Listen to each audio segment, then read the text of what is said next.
Steven Tylor lost his daughters due to his addiction.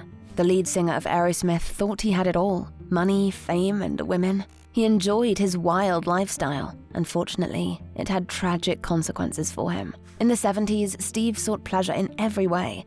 At one of his spectacular concerts, Steve met an incredibly beautiful girl. Bebe Buell was a famous Playboy model, and just like Steven, she wasn't against open relationships. She only dated celebrities: Mick, Jagger, Iggy Pop, David Bowie, and Jimmy Page. Bebe remembers how Steven ran up to her like a knight when he saw her in the crowd. Later, they met up at her apartment in New York, and everything was like a fairy tale. But Bebe didn't believe it would last with Steve, so she said goodbye to him without telling him some very important news. He was going to be a father. Steven Tylor didn't even know that he had a daughter, Liv, until many years later. Bebe went back home, confessed everything to her boyfriend whom she was in an open relationship with. And just like that, Todd Rundgren became a father to little Liv, both on paper and in real life. Bebe didn't tell Steven because she knew he didn't want a kid. He was too busy with his career and partying.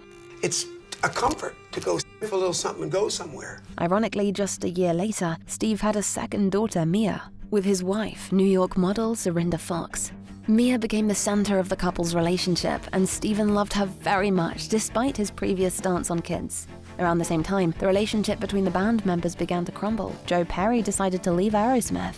Steve didn't handle the loss well and turned to illegal substances again. This affected both his family and the band itself. Aerosmith was reformed dozens of times. It was a very challenging period, but at least Steven had his family, for now.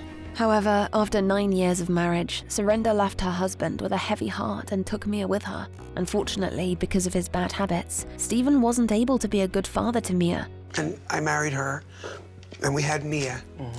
And then, I abandoned them. In spite of this, he still had his fans, fame, and popularity. The musician had no idea that one of his fans would become very special to him. Once upon a time, Bebe took her 8-year-old daughter, Liv Rundgren, to an Aerosmith concert.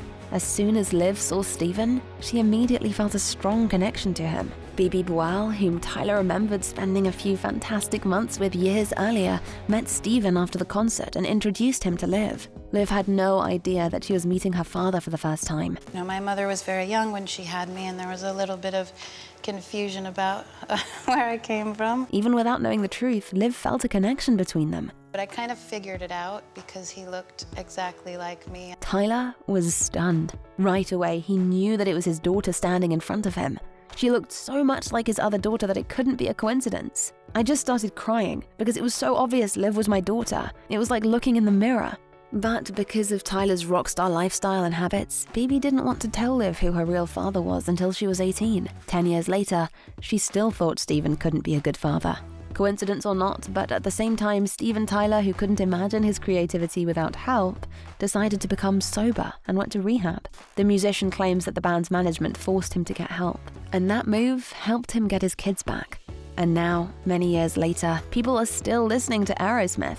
It turns out you don't have to take anything to be popular. And now Steven knows the price of sobriety. And that's what's at risk if I use again. And my kids, my cats, my dogs, my beautiful house in Maui, my girlfriend, everything is at risk. Despite having a couple of breakdowns and several relapses, Steven was determined to try to return to a normal life. Only after deciding to quit was he able to become a responsible adult.